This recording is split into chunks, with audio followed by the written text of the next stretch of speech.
volia parlar sobre la calor. Relacionant en el vídeo que podreu trobar, que vaig parlar sobre el fred, els psicòlegs també tenim a dir sobre la calor. En el fred vaig parlar sobre la tensió muscular que agarrem quan notem fred.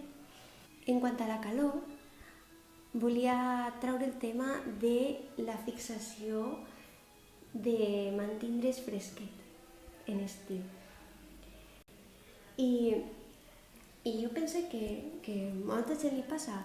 En estiu fa calor i la gent busca ficar l'aire condicionat o estar al ventilador o eixir a la fresca i és agradable. La cosa és que arribem a un punt en el que ens queixem de que en estiu fa calor i busquem el fred i en hivern la calor que fa avui pel carrer me recorda a quan en hivern isc de la dutxa i encenc el calefactor que tira aire calentet i m'encanta.